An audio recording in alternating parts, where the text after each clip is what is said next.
오늘도 우리 다음교회 함께 하신 여러분들을 환영하고 사랑하고 축복합니다. 우리 옆 사람에게 인사하겠습니다. 여러분 반갑습니다. 환영합니다. 사랑합니다. 네. 네, 오랜만에 또 오신 분도 계시고 참 좋습니다. 네. 오늘 말씀 제목은 그들의 원대로 주시니라, 그들의 원대로 주시니라 라는 제목으로 말씀을 전하겠습니다. 여러분 오늘 본 말씀 유명한 말씀이죠. 여러분들이 잘 알고 있는 예수님께서 5,000명이나 되는 그런 많은 사람들을 물고기 2마리와 또 보리떡 5개로 이렇게 먹이신 사건입니다. 이 사건은 요한이 예수님께서 하나님의 아들이심을 나타내기 위해서 4번째 표적으로 우리에게 소개하고 있는 사건이기도 한데요. 근데 이 내용은 참 놀랍게도 이 사복음서 기자 마태, 마가, 누가, 요한이 다 기록하고 있는 그런 유일한 사건이기도 합니다.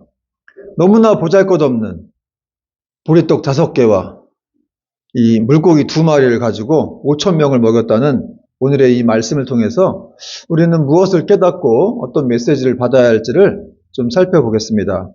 먼저 1절과 2절 보겠습니다. 그 후에 예수께서 디베리아의 갈릴리 바다 건너편으로 가심에 큰 무리가 따르니 이는 병자들에게 행하시는 표적을 보았음이로라. 예수님께서 디베리아의 갈릴리 바다 건너편으로 가셨습니다. 여러분 갈릴리 바다는 바다가 아니죠. 호수인데 너무 커가지고 바다라고 이제 부릅니다. 근데 그 갈릴리 바다 앞에 왜 디베리아가 붙었느냐? 이 유래가 있는데 이 이스라엘의 분봉왕이죠. 헤롯 안티파스가 이제 로마의 황제인 티베리우스에게 이 도시를 헌납하려고 어떤 행정 수도격인 도시를 이제 만들었어요. 그래서 이제 티베리우스에게 헌납하려고 디베리아라고 불렀는데, 근데 이게 점차 이제 그 옆에 있는 호수까지 바다까지 영향을 받게 돼서 디베리아 갈릴리 바다라는 그런 명칭으로 불리게 되었습니다. 어쨌든 이렇게 예수님이 디베리아 갈릴리 바다 건너편으로 가셨는데 많은 무리들이 따라왔다는 것이죠. 근데 이 사람들이 따라온 이유가 좀 흥미롭습니다. 2절에 보니까 뭐라고 되어 있습니까? 큰 무리가 따르니 이는 병자들에게 행하시는 표적을 보았음이라라. 아, 그렇습니다. 그러니까 이 무리가 아주 큰 무리였어요. 예수님을 왜 따른 거예요? 예수님을 좋아해서 말씀을 들으려고 아니면 진정한 제자가 되기 위해 따라간 게 아니라 예수님이 기적을 행하는 걸 보신 거예요. 그걸 보고 이제 따라갔습니다. 여러분, 우리도 지금 예수님을 따르고 있죠. 그렇죠. 우리도 주님의 제자들입니다. 따르고 있는데, 그럼 우리는 그분을 왜 따르고 있는가? 한번 생각해 볼 필요가 있다는 것이죠. 아, 내가 그분이 뭘 나에게 주시기 때문에 나는 따른 건가? 어쨌든 여러분, 따라가는 것도 중요하긴 해요. 안 따라가는 거면 따라가는 게 낫습니다. 그런데 우리는 이제 어떤 목적으로 주님을 따르고 있는가? 그걸 좀, 생각해 볼 필요가 있다는 것이죠. 설사 주님이 나한테 내가 원하는 대로 해주지 않으셔도 그래도 주님을 따라야 할 줄 믿습니다. 왜냐하면 그분은 우리의 구주시기 때문에. 그렇죠. 우리를 구원하실 분이잖아요. 그리고 여러분 생각해 보시면 얼마나 하나님이 우리한테 은혜를 베푸셨습니까? 앞으로도 베푸실 건데 그런 걸 생각해 본다면 이분을 안 따르고 누굴 따르겠습니까? 아, 제가 요즘에도 이렇게 세계 테마기행 이런 걸 많이 보고 죄송해요. 그런 거 보면은 아주 말레이시아, 인도네시아, 이런 중국 이런 데 보면 그냥 우상숭배가 대만 이런 데도 가장 얼마나 사람들이 그냥 궁궐같이 지어놓은 그런 이 불교 성전에 들어가고 그냥 절을 하고 여러분 이슬람교인가요? 무슬림들도 하루 5번 기도하는 거 아시죠? 놀이공원 가서도 그 기도 시간 되니까 어디가 사라져가지고 기도하고 30-40분 기도하고 나타나더라고. 야, 정말 그런 거 보면서 진리가 아닌 그런 종교를 믿는 사람들도 그렇게 목숨 걸고 하루에 5번씩 기도를 하는데 그것도 5분, 10분 기도하는 것도 아니에요. 정말 진지하게 하고 와요. 그런 거 보면서 참 정말 너무 가슴이 아프기도 하고 저런 분들에게 어떻게 진리를 소개할 수 있을까 이런 생각이 막 들더라고요. 여러분 우리가 진리를 따르고 있기 때문에 정말 우린 진리를 제대로 믿고 있거든요. 너무 감사한 거죠. 그래서 그분을 계속해서 그 생명의 길을 따라가야 할 줄로 믿습니다. 그리고 이렇게 예수님은 무리가 자기를 왜 따르는지 아셨어요. 그럼에도 불구하고 그들을 생각하셨습니다. 그래서 이제 빌립에게 이런 말씀하십니다. 3절부터 5절 보니까 예수께서 산에 오르사 제 아들과 함께 거기 앉으시니 마침 유대인의 명절인 유월절이 가까운지라. 유월절이었나 봐요. 예수께서 눈을 들어 큰 무리가 자기에게로 오는 것을 보시고 빌립에게 이르시되 우리가 어디서 떡을 사서 이 사람들을 먹이겠느냐 하시니, 예수님은 큰 무리가 오는 걸 보시고 빌립에게 어디서 우리가 떡을 사가지고 이 사람들을 먹이겠느냐라고 물으셨습니다. 여러분, 주님은 아까도 말씀드렸지만 백성이 자기를 왜 따라오는지 아세요. 그리고 이들이 곧 떠날 것도 아시면서도 그냥 이 사람들이 불쌍한 거예요. 따라오는 사람들이 불쌍해서 야 빌립아, 우리가 어디서 먹을 걸 사다가 이 사람들을 돕겠느냐 이렇게 말씀하신 거예요. 그 쫓아온 사람들의 어떤 그 허기진 모습들, 그냥 산에 올라가셔서 이렇게 멀리서 물론 주님은 우리 그 속마음까지 다 아시는 분이니까 그들이 얼마나 허기지고 또 힘들어서 따라왔는지를 알고서 그들의 배고픔을, 그 배고픈 어려움을 채워주려고 하셨다는 것이죠. 사랑하는 여러분, 이 우리 주님께서는 현재 우리의 모습이 어떠하든지 간에 우리보다 먼저 우리 육신의 필요를 생각하시는 그런 분임을 믿으시기 바랍니다. 저는 이 구절에 참 은혜를 받아요. 왜냐하면 영적인 필요만 채워주시는 분이 아니라는 거예요, 이분이. 영적인 필요를 먼저 채워라 이렇게 말씀하시지 않고 얘네가 배고프니까 어떻게든지 먼저 먹이자. 그렇죠, 여러분. 금강산도 식후경이라고.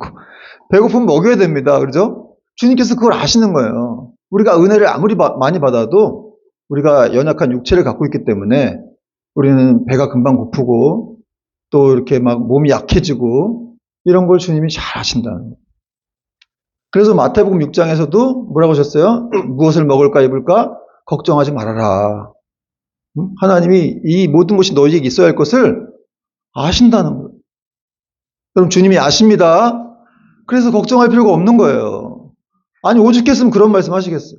제가 금요 기도회 때도 말씀드렸지만 이 2000년 전은 그러니까 사람들이 살 수가 있는 이 상황이 아니에요.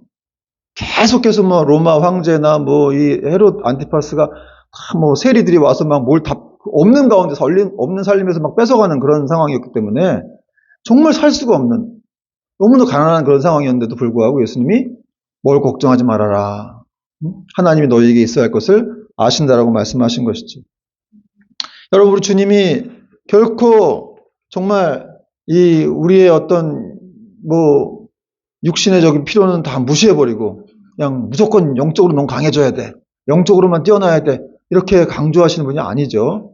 그걸 아셔야 됩니다.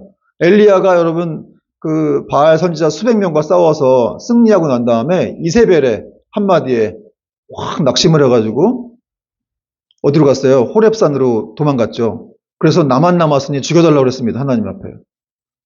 참, 어떤 때 그렇게 믿음이 출중하다가 어떤 때 갑자기 또 여자 한마디에 그냥 낙심이 확 돼가지고 죽여달라고 했는데 하나님이 그 사람한테, 이 엘리야에게 혼내지 않고 책망하지 않고 천사를 보내가지고 계속 재우고 또 먹여주고 입혀주고 그렇게 하셨다는 거예요. 계속해서 하나님이 이렇게 육적인 필요를 돌보신 분이라는 사실을 우리가 알아야 한다는 거죠. 또 6절에 보니까 이렇게 말씀하시면 친히 어떻게 하실지를 아시고 빌립을 시험하고자 하심이라. 이렇게 말씀하시면 뭐예요? 우리가 어디서 이 사람들을 먹이겠느냐라고 말씀하신 걸 말하는 거죠. 그렇게 말씀하신 이유는 친히 어떻게 하실지를 아시고 빌립을 시험하셨다는 거예요. 여러분, 친히 어떻게 하실지를 아셨다는 말이 무슨 말일까요? 이미 하나님 다 계획 다 세워놨다는 거예요. 대책이 있어요. 그런데도 그냥 빌립을 성장시키기 위해서 이렇게 시험하셨다는 거죠. 여러분, 하나님이 주는 시험은 마귀가 주는 유혹이 아니죠. 템프테이션이 아니라 테스트입니다. 그래서 테스트를 거치고 난 다음에는 반드시 성장이 있는 것처럼 하나님의 시험 후에는 성장이 있는 거예요. 좋은 예가 어떤 예입니까? 아브라함을 시험하셨죠, 하나님이. 그렇게 애기 안 주시고 100살에 주셨는데 또 달라고 하셨어요, 하나님이. 모리아산에 올라가서 바쳐라. 이렇게 하나님이 시험하시는 분이라는 거예요. 근데 아브라함이 성공했습니까? 못했습니까? 성공했죠. 올라가서 아들을 죽이려고 했어, 진짜로. 그러니까 하나님이, 야, 그만해. 건드리지 마. 네가 이제 나를 사랑하는 줄 내가 알았으니까. 그리고 이제 수풀에 걸린 그런 산양을 준비하셔가지고 대신에 번제물로 드리게 하셨죠. 여러분, 아브라함이 아마 그 시험을 거친 후에, 아, 내가 이렇게 믿음이 있는 사람이구나, 라는 걸 또 깨닫게 되었을 겁니다. 여러분, 항상 이렇게 하나님의 시험을 거친 다음엔 성장이 있다는 거예요. 막상 믿음이 있는지 없는지 몰라요. 어떤 상황이 닥쳐봐야 돼요. 그걸 통과하고 난 다음에 믿음이 생긴다는 거예요. 주님께서 어디서 떡을 사서 이 사람들을 먹이겠느냐라는 예수님의 질문에 이제 빌립이 그 시험성 질문을 이렇게 대답을 합니다. 7절 보니까 같이 한번 읽어볼게요. 7절 시작. 빌립이 대답하되 각 사람으로 조금씩 받게 할지라도 200데나리온의 떡이 부족하리이다. 와, 빌립은 그냥 한 번에 다 벌써 계산이 끝났어요. 하여튼 머리가 되게 좋은 사람인 것 같아요. 그죠? 제자들 중에서도.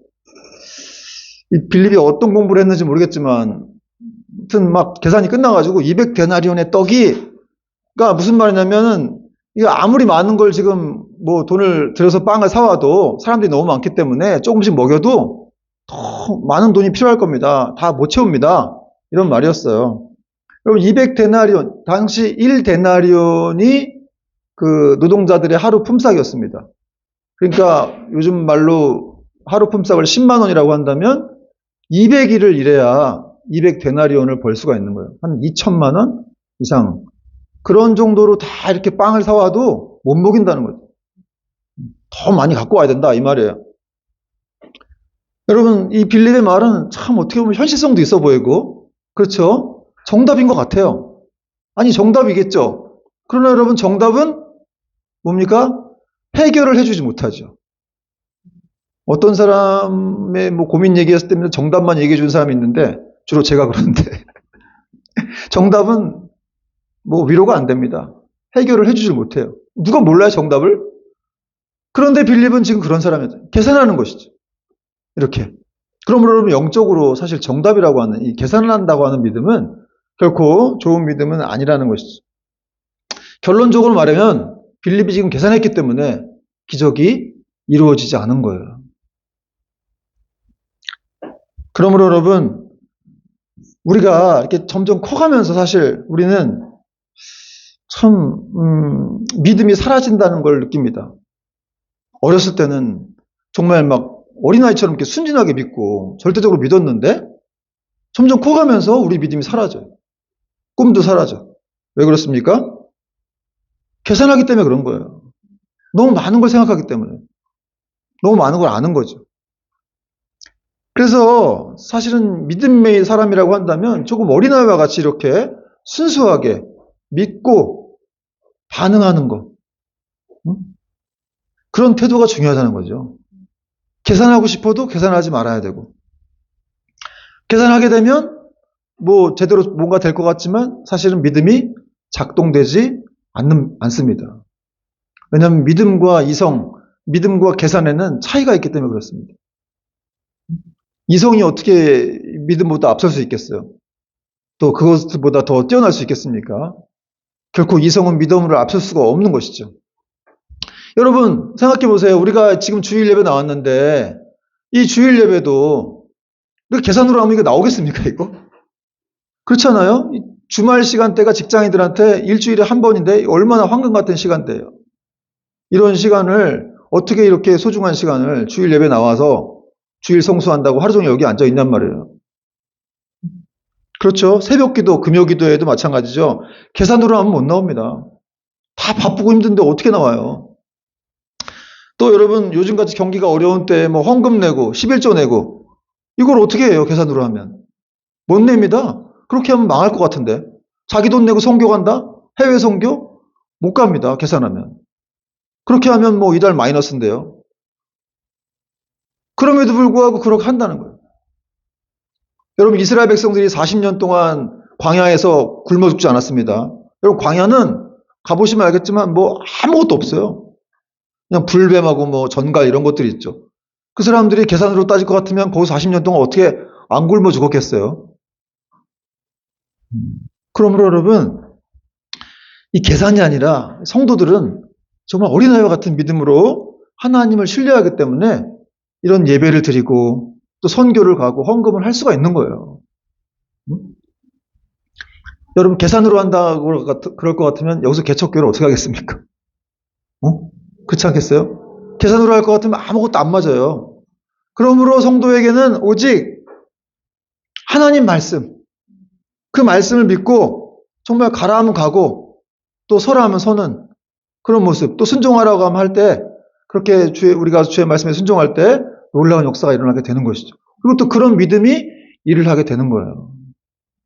여러분, 우리가 계속해서 저도 그렇고 계산하는 믿음, 특히 막 돈으로 하려고 하는 그런 믿음이라든지 돈이 얼마나 들어갈까 뭐 이런 생각들을 막 하게 되는데 그런 생각하지 말고 그런 모습이 있다면 회개하고 정말 하나님을 절대적으로 신뢰하면서 다시 믿음을 붙들어야 할 줄 믿습니다.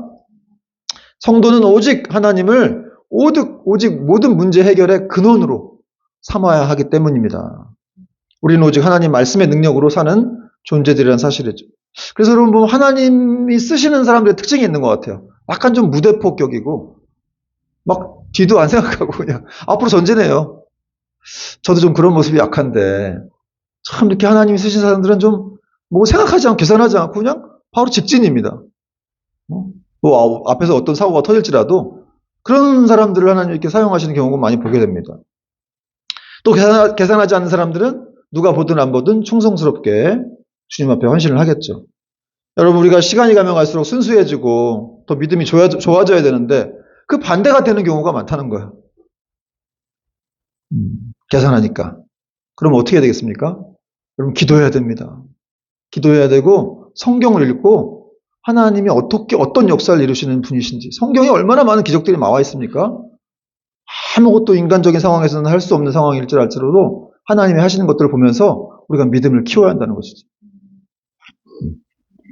그리고 이제 주님이 하신 말씀을 들은 안드레는 한 소년에게서 받은 보리떡 5개와 물고기 2마리를 주님께 가져다 드리죠. 이게 유명한 이제 안드레가 가져다 드린 장면입니다. 8절과 9절 말씀 보니까 8절, 제자 중 하나 곧 시몬 베드로의 형제 안드레가 예수께 여짜오되 여기 한 아이가 있어 보리떡 5개와 물고기 2마리를 가지고 있나이다. 그러나 그것이 이 많은 사람에게 얼마나 되겠사옵나이까. 이 장면을 제가 보면서 2가지를 좀 인상 깊게 받았는데, 첫째는 이 오병이어를 가져다 준 아이예요, 아이. 아니, 그 많은 사람들 속에서 혼자 먹어도 되는데 어디 숨어가지고 피해 다니지도 않고 안드레가 달라고 한다고 또 주는 그 아이의 그 순수한 믿음이, 섬김이 참 아름답다는 생각이 들었고, 또 하나는 이거라도 지금 가져온 안드레의 어떤 이 헌신이에요. 오병이어. 이게 또, 아니, 앞에 지금 5,000명이 앉아있는데, 여자와 아이들까지 2만 명이 앉아있는데, 오병이어 한 사람도 먹기 모자라는 그런 도시락을 가져왔다는 거예요. 그러면서 8절까지만 보면은, 9절 초반절까지만 보면, 이 사람이, 참 놀랍다. 어쨌든 여기서 기적이 시작됐으니까, 놀랍다고 생각하는데, 근데 결국 안드레도 믿음은 없었어요. 9절 보니까, 어떻게 되어 있습니까? 그러나 이것이 그 많은 사람들에게 얼마나 되겠사옵나이까. 제가 이거 갖고 왔는데 이게 뭐 얼마나 여기 뭐 먹일 수 있겠습니까? 주님? 뭐 이런. 그러니까 이 빌립과 안드레는 예수님과 늘 같이 옮겨 다니고 기적도 몇 번 봤지만 여전히 그분의 권능은 도대체 이분이 어떤 분인지 아직 제대로 모르고 있는 것이죠. 그러자 이런 상황에서 이제 주님께서 역사를 시작하십니다. 주님은 모든 사람들을 이렇게 앉게 하라고 시키시고 축사를 하신 후에 떡과 물고기를 나누어 주셨습니다. 10절과 11절 같이 한번 읽어봅시다. 10절 11절 시작. 예수께서 이르시되 이 사람들로 앉게 하라 하시니 그곳에 잔디가 많은지라 사람들이 앉으니 수가 5,000명쯤 되더라.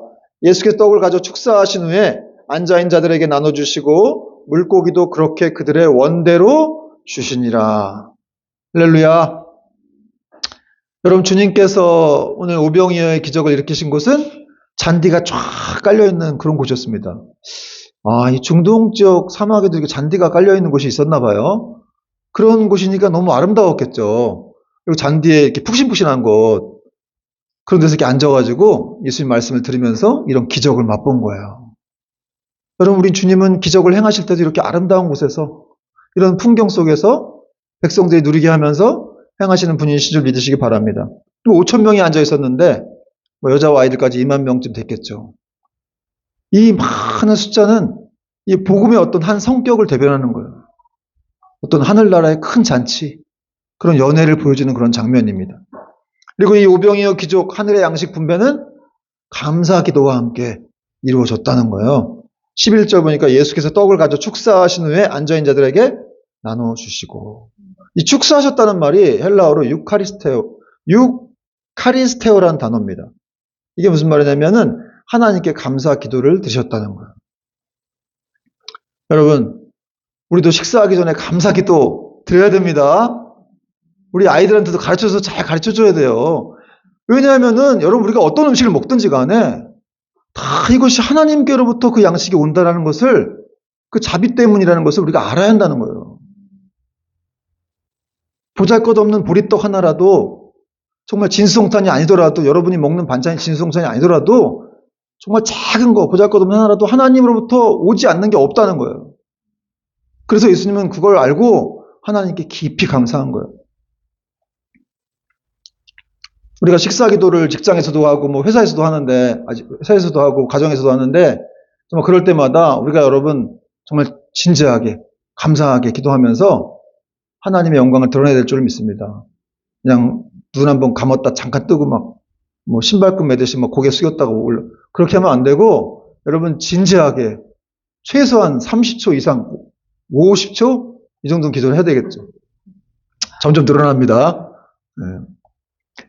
여러분, 당시 사람들이 이렇게 잔디밭에 예수님이 질서 있게 사람들을 앉혀놓고 하늘을 우러러 감사 기도를 드리시는 장면 한번 생각해 보세요. 지금 생각해봐요. 잔디밭에 앉아가지고 주님이 하늘을 우러러 손을 올리시면서 감사 기도를 하시면서 그 사람들 앞에서 이제 이 오병이어가지고 역사를 하려고 그러는데, 사람들은 무슨 생각했겠어요? 아니, 지금 뭐 하시는 거지? 아니, 도시락 저거 조그마한 거 하나 가지고 지금 이 많은 사람들을, 2만 명을 어떻게 먹이시려고 지금 장난하시나? 그런 생각 안 했겠어요? 앞으로 어떤 일이 벌어질지도 모르고. 그렇죠. 그러니까 사람들은 늘 몰라요. 어떤 일을 하실지 모르기 때문에 저분이 왜 저렇게 기도를 하시는지. 그러나 예수님은 아주 하나님께 진지했습니다. 내 기도를 들으신 것을 늘 감사하나이다. 그렇게 말씀도 하시고. 살아계신 하나님께 기도하는 거니까 그분이 기도를 들으시고 이걸 축복하셔서 많은 사람들에게 베풀어 줄게 하실 것이기 때문에 주님은 정말 그것이 감사했습니다. 아주 감사했어요. 그렇게 역사하실 것을 믿었기 때문에. 여러분들 진짜 하나님을 믿는다면 감사할 수밖에 없는 거예요. 하나님이 나한테 어떤 인생을 주실지, 어떤 축복을 주실지를 믿는다면 감사가 안 나올 수가 없어요. 진지하게 감사할 수밖에 없습니다. 여러분, 사도 바울도 무슨 말을 했습니까? 범사에 감사하라. 이것이 너희를 향한 하나님의 뜻이니라. 항상 기뻐하라. 범사에 감사하라. 쉬지 말고 기도하라. 이것이 너희를 향한 하나님의 뜻이니라. 하나님의 분명한 뜻은 우리가 항상 기뻐하는 겁니다. 또 범사에 감사하는 거예요. 여러분, 범사에 감사하라는 말, 그게 무슨 말이에요? 여러분, 아주 평범하고 사소한 일에도, 사소한 일에 깃들어 있는 하나님의 은혜를 찾아 발견하라는 것이죠. 아주 평범한 하루를 살더라도 거기에 담긴 감격스러운 주님의 은혜를 깨닫고 살라는 거예요. 여러분, 정말 아무것도 우연은 없습니다. 다 하나님이 이렇게 역사하셔서 그분의 은혜로 우리가 살고 있고 숨쉬고 있고 일하고 있고 먹고 있다는 것이죠. 여러분, 올 한 해 우리가 정말 감사를 많이 해야 될 줄 믿습니다. 작년까지는 어떻게 사셨는지 모르겠는데 정말 막 너무 삶이 막 다람쥐 쳇바퀴 돌듯이 막 그렇게 반복되는 삶이 막 지루해가지고 원망과 불평을 했을 수 있지만, 그럼에도 불구하고 올 한 해는 더욱더 감사해서 더 많은 풍족한 은혜를 누리는 저와 여러분 되기 바랍니다. 그리고 이제 축복 기도를 받은 음식은 예수님의 손으로부터 시작돼서 제자들의 손을 거쳐서 사람들에게 나눠줬어요. 여러분, 예수님이 감사 기도하고 그 하나님이 역사하시니까 예수님의 손으로부터 그 음식이 막 나오게 되면서 그 5,000명, 2만 명 되는 사람들이 다 먹게 된 것이죠. 진짜 저도 그냥 그 장면 그때 한번 가보고 싶어요. 도대체 어떻게 그 손에서 그 제자들이 왔다 갔다 계속 그랬겠죠. 또 받아가지고 나눠주고 받아가지고 나눠주고 오병이 하나인데 계속 거기서 똑같은 게 막 나온다는 게 어떻게 나오는 건지, 무슨 공장처럼 이렇게. 여러분, 이 하나님 나라는 어떤 곳이냐? 마치 공장 같은 거예요. 막 찍어내는 거예요. 빵 공장 같은 곳이 바로 하나님 나라입니다. 여러분, 빵 먹고 싶으시죠? 응? 누가 하나 빵 먹으면 내 건 없어지는 그런 나라가 하나님 나라가 아니라 계속해서 더 좋은 빵을 찍어내는 것이 하나님 나라예요. 그래서 주님의 손으로부터 계속 좋은 게 나오는 거예요. 그래서 그걸 아는 사람들은 원망하지 않고 누가 좋은 거 가져가면 하나님 나한테 더 좋은 걸 주시겠구나. 그렇게 생각하고 감사하는 것이지. 그리고 이 양식 분배는 모든 사람에게 만족스럽게 이루어졌습니다. 항상 주님을 이렇게 만족시키는 분이에요. 왜냐하면 그들의 원대로 주셨기 때문에 그렇습니다. 각 사람에게 조금만 갖게 하지 않고 그들의 원대로, 그들의 마음대로, 그들의 아주 바라는 대로 풍족하게 채워주셨다는 것이죠. 항상 우리 주님은 이렇게 정말 좋은 거 주시고 풍족하게 채워주십니다. 그리고 예수님은 사람들이 다 배부른 후에 제 아들에게 남은 조각을 버리지 말라고 말씀하셨습니다. 12절, 13절 보니까 그들이 배부른 후에 예수께서 제 아들에게 이르시되 남은 조각을 거두고 버리는 것이 없게 하라 하심으로 이에 거두니 보리떡 5개로 먹고 남은 조각이 12바구니에 찼더라. 여러분, 보리떡은 지금도 그렇지만 당시도 귀한 음식은 아니었습니다. 그런데 예수님이 버리지 말랍니다. 남은 조각을 다 거두고 버리지 말라는 거예요. 왜? 낭비하지 말라는 거예요. 하나님이 주신 것이므로 낭비하면 안 된다는 거예요. 여러분, 우리도 그런 태도로 살아야 됩니다. 하나님이 주신 것을 낭비하는 건 이건 모욕이라는 거예요. 그래서 정말 이렇게 음식을 먹고도 항상 이렇게 낭비하지 말아야 돼요. 딱 먹을 것만. 여러분, 한식 뷔페 이런 데 가보면 붙어 있죠. 글귀 같은 거. 음식 남기면 5,000원, 3,000원 이렇게 써 있습니다. 그런데 왜 그렇게 써 있겠어요? 사람들이 그만큼 음식을 많이 퍼와서 남긴다는 거예요. 특히 이제 한국인들이 좀 그렇게 음식 욕심이 있다 보니까 외국에도 그런 한식 뷔페들이 있는데 그렇게 써 있다고 하더라고요. 참 정말 사실은 저도 이걸 이렇게 설교 준비하면서 부끄러웠는데 저도 좀 음식을 남기는 사람이긴 했는데 이제는 건강상 이제 못 가가지고 제가 그렇게 남기지 못하지만 어쨌든 여러분 이렇게 남긴다고 하는 것들이 하나님 앞에 기쁨이 되지 않는다는 것 사실을 우리가 알아야 한다는 것이죠. 또 어떤 집들은 냉장고에 막 쌓아놓고 먹지도 않으면서 유통기한 지나가지고 다 버리게 되는 그런 일도 있죠. 그런 것들도 하나님 보실 때 기뻐하는 모습이 아닙니다. 여러분, 지금 전 세계적으로 이 음식물 버리는 양이 너무 많아가지고 이거만 한 국가에서만 버리는 양만 갖고도 아프리카의 어떤 나라는 먹여 살 수 있다. 굶어 죽는 사람이 1억 명이 넘는데 그런 사람들을 먹여 살 수 있다는 거예요. 우리가 버리는 음식물 양 가지고. 그러니까 정말 그걸 안다면 우리가 회개할 수밖에 없는 거예요, 사실은. 정말 이렇게 어디 가더라도 조금만 덜어 먹고 집에서 준비하더라도 자기 가족들에게 맞춰갖고 숫자를 맞춰서 이렇게 음식을 해놓고 버리는 것이 없도록 해야 되겠구나 라는 것을 우리는 깨달아야 할 것입니다. 근데 또 이런 경우도 있죠. 여러분, 아끼라고 하니까 정작 아끼지 말아야 할 때는 아끼고 또 아껴야 할 때는 쓰는 그런 경우도 있습니다. 이게 무슨 말이냐면 여러분, 시장 가서 우리가 또 이렇게 두부 한 파 한 단 이런 걸 깎잖아요. 그냥 어쨌든 그냥 거기 나오셔갖고 추운데 장사하시는 분들 거 막 깎는데 어떨 때 우린 또 우리가 사는 그런 물건들을 막 사잖아요.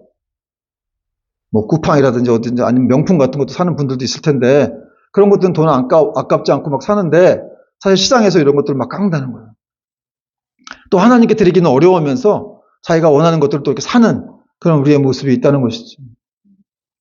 여러분, 이 돈이라고 하는 것은 정말 어떻게 쓰느냐에 따라서 정말 이것이 하나님께 영광이 되기도 하고 또 잘못하는 모습이 되기도 합니다. 여러분, 이 돈이라고 하는 건 사실 믿음의 척도라고 할 수 있어요. 그 사람이 돈을 어떻게 쓰느냐에 따라서 그 사람의 믿음의 수준을 알 수가 있는 것이죠. 그리고 이제 음식 남은 것을 다 거두니까 12바구니에 차게 되었습니다. 13절, 이에 거두니 보리떡 5개로 먹고 남은 조각이 12바구니에 찼더라. 겨우 한 사람 먹을 정도의 그런 음식 분량이었는데 어떻게 이렇게 수만 명이 먹고 남는 12바구니가 남는 이런 역사가 일어났습니까? 이것이 바로 우리 주님께서 행하신 놀라운 표적이라는 것이죠. 우리 주님이 메시아라는 그런 증거라는 거예요. 여기서 우리는 우리 하나님의 관대하신 그런 자비와 은혜가 얼마나 놀랍고 광대한 것인지를 깨닫게 됩니다. 정말 우리 아버지의 집에는 충분한 양식이 있을 뿐 아니라 차고 넘치게 이렇게 겹겹이 쌓여 있기 때문에 그분이 언제든지 우리가 배고플 때 우리에게 베풀어 주시는 거예요. 끊임없이. 그러므로 여러분 이런 사실을 진짜 믿는다면 우리 아버지 집 창고에는 가득 쌓여 있어요. 뭐 그냥 끊임이 없어요. 빵 공장입니다. 계속 찍어냅니다. 그러니까 누구를 질투할 것도 없고 또 내가 어렵게 산다고 막 괴로워할 것도 없습니다. 정말 하나님께 기도하면 정말 그분께 달라고 요구하고 또 하나님을 바라보고 또 우리에게 있어야 할 것을 아시니까 우리가 배고플 때면 알아서 주실 거예요. 절대 굶어 죽지 않게 하십니다.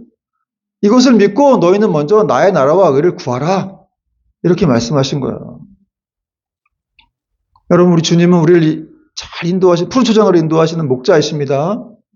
그 목자는 양을 결코 버리잖아요. 서양 사람들은 사람 많은 거 좋아하고 그 중에 누가 뭐 병들거나 약하면 버리기도 합니다. 그러나 우리 주님은 사람 많은 걸 좋아하지 않으세요. 그 중에서 한 사람 잃어버린 영혼에 관심이 있다는 거예요. 그걸 찾으려고 그렇게 또 찾으면 어떻게 됩니까? 그 양을 어깨에 메고서 기뻐하며 내려온다고 하셨는데 그게 바로 우리 주님의 마음이라는 거예요. 여러분 그런 목자 결코 우리를 잃어버리지 않으십니다. 우리를 뺏기지 않으십니다. 주님이 행하신 이 놀라운 기적에 대해 사람들이 이렇게 말했습니다. 14절, 15절 읽고 마치겠습니다. 시작. 그 사람들이 예수께서 행하신 이 표적을 보고 말하되 이는 참으로 세상에 오실 그 선지자라 하더라. 그러므로 예수께서 그들이 와서 자기를 억지로 붙들어 임금으로 삼으려는 줄 아시고 다시 혼자 산으로 떠나가시니라. 모든 사람들이 보고 놀랐습니다. 그리고 고백했어요. 이는 참으로 세상에 오실 바로 그 선지자구나. 예수님께서 행하신 기적이 바로 그분이 약속된 메시아였으며 하나님께로부터 오신 위대한 선지자이심을 분명하게 보여주는 그런 표적이었기 때문입니다. 그리고 예수님은 이렇게 사람들이 막 환호하는 가운데 또 아버지와 교제하시기 위해서 다시 산으로 페이드 아웃 하셨습니다. 방송분들 아시죠? 이렇게 사라지셨어요. 항상 이렇게 인기 영합하지 않는 우리 주님의 모습을 볼 수가 있습니다. 여러분 말씀의 결론을 맺겠습니다.